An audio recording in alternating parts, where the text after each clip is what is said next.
Welcome to this explainer. Today, we're diving into something absolutely mind-boggling, the sheer scale and intense technical ambition behind Christopher Nolan's highly anticipated adaptation of Homer's ancient Greek saga, the Odyssey. We're going to explore exactly how a modern director tackles a 10-year mythic journey home after the fall of Troy. And trust me, the grueling lengths this production went to just to make that ancient world feel terrifyingly real, it's completely wild. So you gotta ask yourself one central question right off the bat. How do you capture an ancient myth without faking it?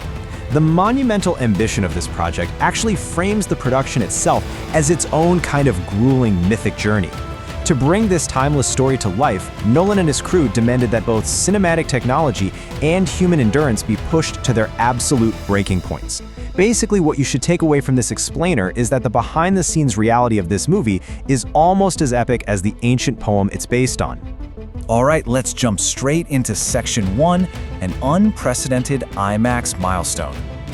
Now, we all know Christopher Nolan is a massive champion of the IMAX format.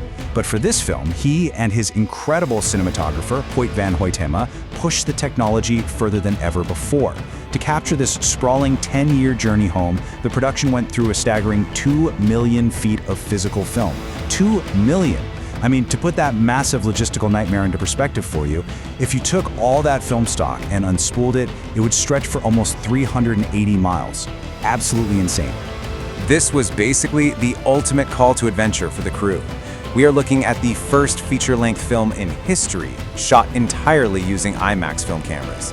To pull that off, they had to partner up with IMAX to engineer brand new, lighter-weight camera technology. They literally created a new milestone in film history, simply because they refused to compromise on the visual scale of this ancient world. Moving right along to Section 2, defying the open ocean. If you know the story of Odysseus, you know the ocean is, well, basically the main villain. And to capture that sheer terror, Nolan ignored a very famous piece of Hollywood wisdom.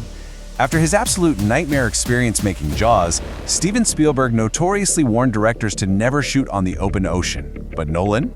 He opted to completely ignore that advice. To get that raw authenticity, his team built a fully seaworthy ship and actually sailed the thing across the Mediterranean. No massive water tanks on a comfy back lot, just the real, unpredictable ocean. And you know, this unprecedented physical reality completely grounded the cast. Zendaya, who plays the goddess of wisdom, Athena, noted how awe-inspiring it was to work in that environment. She said, "As an actress, it is a luxury to be in such an immersive space. I don't have to pretend that I am on a boat, I am on the boat. We are at sea. What a gift." It just completely shifts a performance when the elements around you aren't green screens, but actual physical wind and waves. Which brings us to Section 3, a grueling global production. Because Nolan stuck to a strict anti-green screen philosophy, there were virtually no studio substitutes on this shoot. The actors had to face actual physical monsters of their own. Take Matt Damon, stepping into the role of the cunning Odysseus. He's explicitly called this the most physically punishing shoot of his entire career.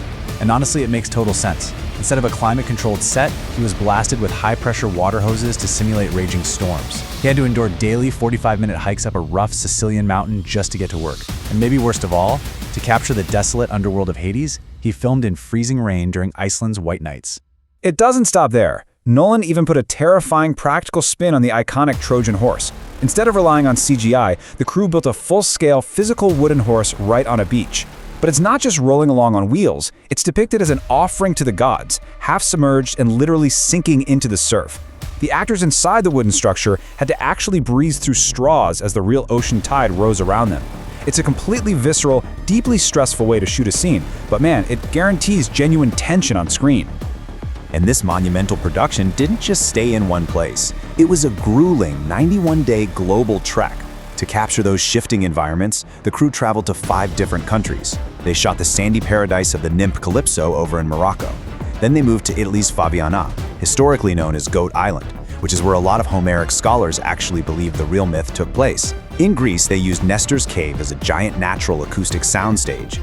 And finally, they braved the harsh, freezing environments of Scotland and Iceland for the moody, perilous legs of the voyage. Every single location served a distinct, incredibly atmospheric purpose. Okay, let's head into our final section, Section 4, Cast and Creative Liberties. After conquering the elements all across the globe, the production returned home to finalize this absolutely epic cast.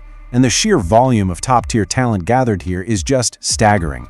We've got Matt Damon as Odysseus, Anne Hathaway as his fiercely loyal wife Penelope, and Tom Holland as their son Telemachus, who is burdened by the legacy of a father he barely even remembers.